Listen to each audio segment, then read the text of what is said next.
আপোনাৰ গাহৰিয়ে কমকৈ দানা খাইছে নেকি? যদিহে আপোনাৰ গাহৰি পোৱালি বা ডাঙৰ গাহৰি কমকৈ দানা খাইছে তেনেহ'লে এই ভিডিঅ'টো আপোনাৰ কাৰণে। এই ভিডিঅ'টো লাষ্টলৈকে চাই থাকিব।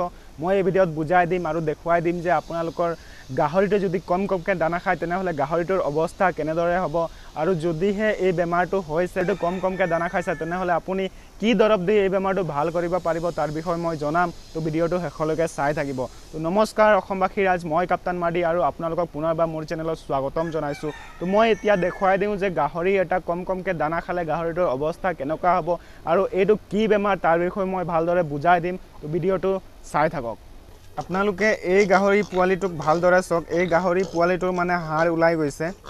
তো আৰু এই গাহৰিটো মানে দাঁত কামুৰি আছে। আপোনালোকে শুনি পাইছেনে নাই পোৱা, আপোনালোকে দেখিব পাইছে এয়া দাঁত কামুৰি আছে এই গাহৰিটো। আৰু স্বাস্থ্যটো চাওক একেবাৰে ক্ষীণ, বাকীকেইটাৰ স্বাস্থ্যটো মোটামুটি ভালেই আছে, আৰু এই গাহৰিটোৰ স্বাস্থ্যটো চাওক একেবাৰে মানে হাড়ি ওলাই গৈছে।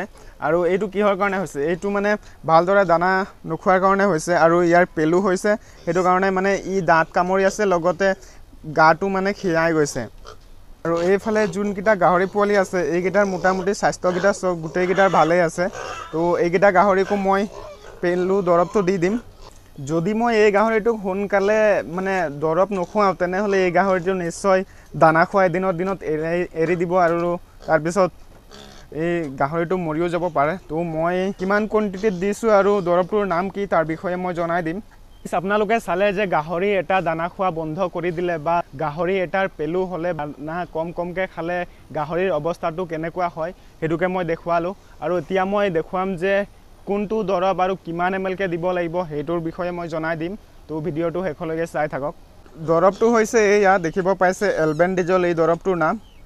তো এইকেইটা গাহৰিক মই দিছোঁ, এইকেইটা অলমষ্ট 5 কেজিৰ ভিতৰত আছে, অলপ বেছি হ'লেও একো নাই। এইকেইটাক মই 1 ml দিছোঁ। প্ৰত্যেকটা গাহৰিক মই 1 ml খুৱাইছোঁ, মানে মৰ্ণিঙতে মই খুৱাইছোঁ, আৰু মই পাৰিলে এইকেইটাক মানে 24 ঘণ্টা দানা নিদিবলৈ চেষ্টা কৰিম, মানে 24 ঘণ্টা মই লঘোণে থ'ম।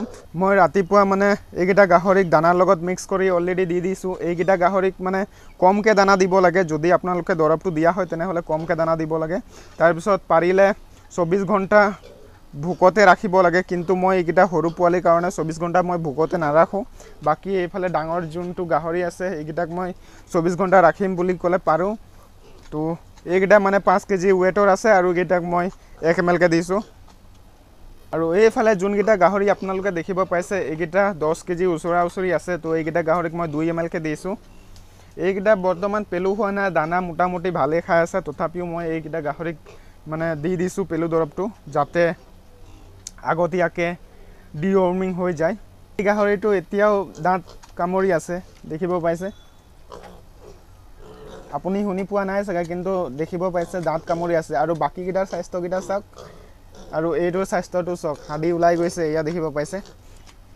তো আজিৰ ভিডিঅ'ত মই জনালোঁ যে আপোনাৰ গাহৰিটো দানা খোৱা লাহে লাহে কমাই দিলে বা পেলু হ'লে কেনেধৰণে গাহৰিৰ অৱস্থাটো হয়, আপুনি আৰু কি দৰৱ দি এই গাহৰিক ভাল কৰিব পাৰিব তাৰ বিষয়ে মই জনালোঁ। যদি আপুনি গাহৰি ফাৰ্মিং বা গাহৰি পালন কৰি আছে তেনেহ'লে মোৰ এই চেনেলটো ছাবস্ক্ৰাইব কৰি দিব। আৰু গাহৰি ফাৰ্ম কেনেদৰে ষ্টাৰ্ট কৰিব পাৰি বা গাহৰিক বেমাৰৰ পৰা কেনেদৰে বচাই ৰাখিব পাৰি তাৰ বিষয়ে মই অলৰেডি ভিডিঅ' বনাই দিছোঁ। যদি ভিডিঅ'টো চোৱা নাই তেনেহ'লে মোৰ আই বাটনত বা ডিছক্ৰিপশ্যন বক্সত লিংক দিয়া আছে, লিংকত ক্লিক কৰি আৰামকৈ ভিডিঅ'কেইটা চাই ল'ব পাৰিব, নাইবা মোৰ চেনেল ভিজিট কৰি আৰামকৈ ভিডিঅ'কেইটা চাই ল'ব পাৰিব। তো আজিৰ এই ভিডিঅ'ত ইমানে, পুনৰ লগ পাম, তেতিয়ালৈকে বাই বাই, টেক কেয়াৰ।